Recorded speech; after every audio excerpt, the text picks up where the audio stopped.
नमस्कार विद्यार्थी मित्रांनो, बघा आपण अगोदर मार्च 2020 ची प्रश्नपत्रिका बघितली, त्यानंतर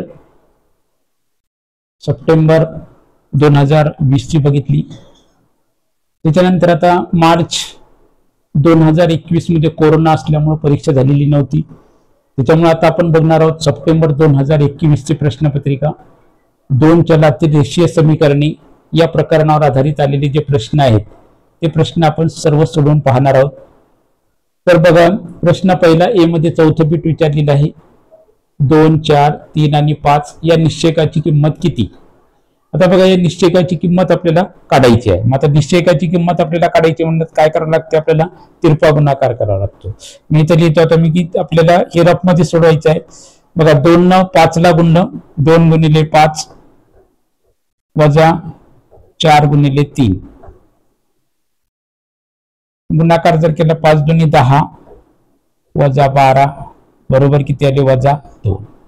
म्हणजे कोणता पर्याय त्यामधला पर्याय नंबर किती आहे, आपल्याला उत्तर असं द्यायचं। प्रश्न पहिला ए मधलं चौथं आणि त्याचा पर्याय काय आहे, आपल्याला डी पर्याय आहे असं द्यायचं।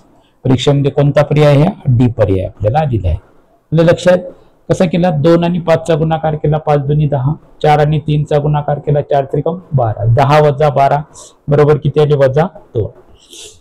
इथं एक लहान 10 संख्या आहे, धन आहे, ऋण 12 आहेत। मग ऋण आणि धन जर असेल तर दोघांची वजाबाकी करायची, मोठ्या संख्येचं चिन्ह द्यायचं। मग किती उत्तर आलं, वजा 2 उत्तर आपलं आलेलं आहे। आता प्रश्न पहिला बी मध्ये तिसरं विचारलेलं आहे, जर x अधिक 2y बरोबर आहे 5, 2x अधिक y बरोबर 4, तर x अधिक y ची किंमत आपल्याला काढायची आहे। आता असं जर गणित विचारलं तर काय करायचं, त्याचे सहगुणक आलटून पालटून आहेत, 1 आणि 2 ची काय करायची, आपल्याला बेरीज करायची आहे। x अधिक 2y बरोबर आहे 5 आणि 2x अधिक y बरोबर किती आहे, 4 आहे। मग आता 1 आणि 2 ची काय करायची, आपल्याला बेरीज करून, इथं लिहायचं बेरीज करून, 1 आणि 2 ची आपण काय केली, बेरीज करून, बेरीज करून करायचं। मग किती आले, 3x अधिक 3y बरोबर किती आहे, 9 आहे। 3x अधिक 3y बरोबर किती आहे, 9 आहे। मग आता x चा सहगुणक 3 आहे, y चा सहगुणक सुद्धा 3 आहे, बरोबर किती आहेत, 9। प्रत्येकाला आपल्याला काय करायचं, 3 न भाग द्यायचा। मग 3 न प्रत्येकाला भाग द्या, 3 न जर आपण प्रत्येकाला भाग दिला, 3 3 काय झाली, कटली। म्हणजेच आपल्याला उत्तर काय आलं, x अधिक y बरोबर किती आलं, उत्तर 3 आहे। x अधिक y बरोबर किती आहे, 3 आपल्याला उत्तर याच्यात आलेलं आहे। सोपा आहे, पहिला प्रश्न जो अतिशय सोपा आहे, 1-1 मार्काचा प्रश्न आहे पहिला ए आणि प्रश्न पहिला बी आपण सोडवलेला आहे। तुम्हाला जर आवडत असेल तर लाईक करा, शेअर करा, सबस्क्राईब। तर विद्यार्थी मित्रांनो, आता आपण प्रश्न दुसरा ए बघूते। या प्रश्नपत्रिकेमधला प्रश्न दुसरा ए, याच्यामध्ये आपल्याला चौकटी पूर्ण करायच्या आहेत। प्रश्न काय आहे, 4x अधिक 5y बरोबर 19 चा आलेख काढण्यासाठी x बरोबर 1 असताना y ची किंमत काढण्यासाठी पुढील कृती पूर्ण करायची आहे। आपल्याला आलेख काढायचा नाही, फक्त कृती पूर्ण याच्यामध्ये करायची आहे। प्रत्येक चौकटीला अर्धा मार्क आहे। मग आपल्याला याच्यामध्ये 4, आता x च्या ठिकाणी किंमत किती दिलेली आहे, आपल्याला x च्या ठिकाणी किती किंमत ठेवायची, 1, म्हणून 4 गुणिले या पहिल्या चौकटीमध्ये काय येईल, 1 येईल, इथं ठेवला आपण 1। 4 गुणिले 1 अधिक 5y बरोबर किती आली, 19 आली। आता 4 अधिक 5y बरोबर काय आहे, 19 आहे। आता ही जी स्टेप आपल्याला दिलेली आहे, आता आपल्याला हे सोडवलं, आपण इथं सोडवून दाखवतो बघा। 4 अधिक 5y बरोबर किती आहेत, 19 आहे। 4y अधिक 5y बरोबर किती आहे, 19 आहे।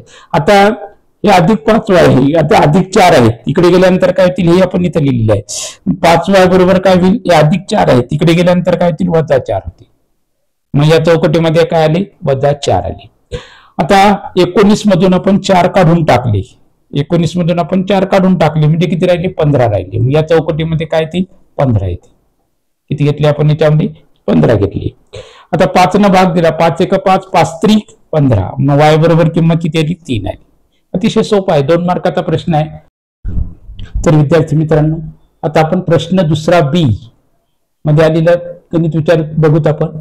पुढील एक सामायिक समीकरणे सोडवा, 5x अधिक 4y बरोबर 17, 4x अधिक 5y बरोबर 10, समीकरण नंबर 2। आता हे समीकरण तुम्ही कोणत्याही पद्धतीने सोडवू शकता।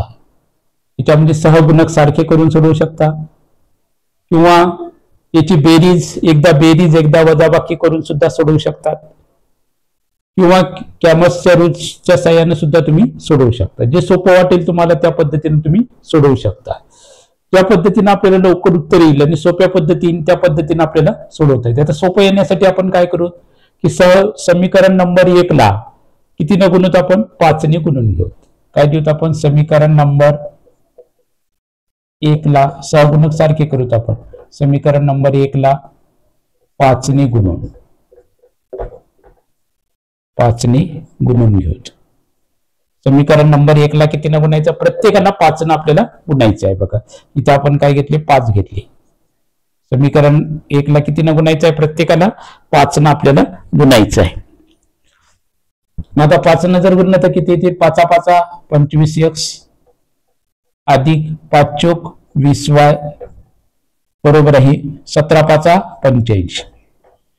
बघा पहिल्या समीकरणाला एकाच समीकरणाला आपल्याला गुणायचं. सहगुणक आपल्याला सारखे आपल्याला करून घ्यायचे. पहिल्या समीकरणाला आपण किती न गुणलं 5 न गुणलेलं आहे. 5 5 25 5 चोक 20y 17 5 85 झाली. आता समीकरण नंबर 2 ला समीकरण नंबर 1 ला 5 ने गुणलेलं आहे. समीकरण नंबर 2 ला आपल्याला सुद्धा किती न गुणावं लागेल आता 4 न गुणावं लागेल. म्हणजे समीकरण नंबर 2 ला समीकरण नंबर 2 ला 4 ने गुणून समीकरण नंबर 2 ला किती न गुणायचं आहे 4 न गुणायचं. कशामुळं कारण सहगुणक सारखे झाले पाहिजे. त्याच्याशिवाय आपले सहगुणक सारखे होणार नाही. 5 न गुणलं किती झाले 5 चूक किती झाली 20. आता इकडे जर 5 न गुणलं आपण 4 न जर गुणलं तर 4 पंचे 20 होतील. मग दुसऱ्या याला आता याला आपल्याला किती न गुणायचंय 4 न गुणायचंय.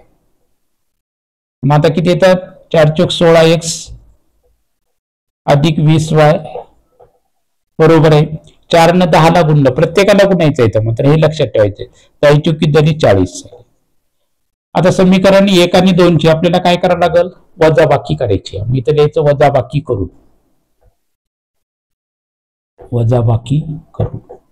सहगुणक आपण सारखे करून घेतले वजाबाकी करायचे.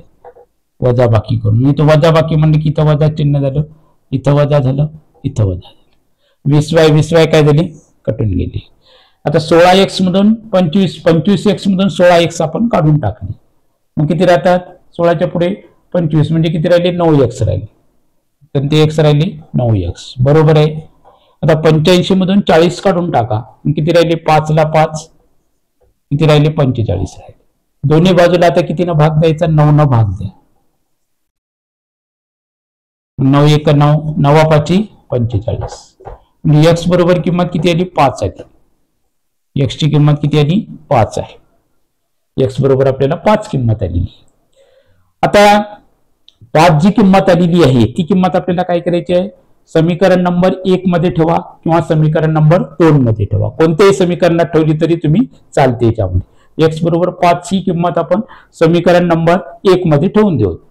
म्हणजे इथं समीकरण x बरोबर 5 इथं लिहितो आपण x बरोबर 5 ही किंमत असं लिहायचं. ही किंमत समीकरण नंबर 1 मध्ये ठेवू. कशामध्ये ठेवायची आहे 1 मध्ये आपण ठेवून देऊ. 1 मध्ये ठेवू.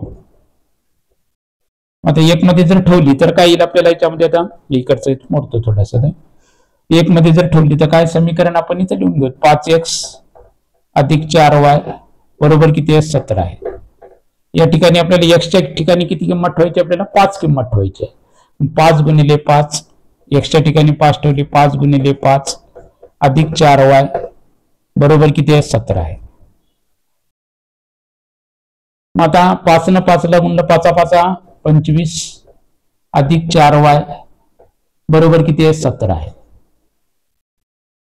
मग आता 4y बरोबर आहे 4y बरोबर आहे. आता हे अधिक 25 आहे तिकडे गेल्यानंतर काय झाली वजा 25 झाली. कोणते 25 झाली वजा 25. मग 4y बरोबर आहे किती होतील आता 4y बरोबर आहे वरचं मोडतो थोडस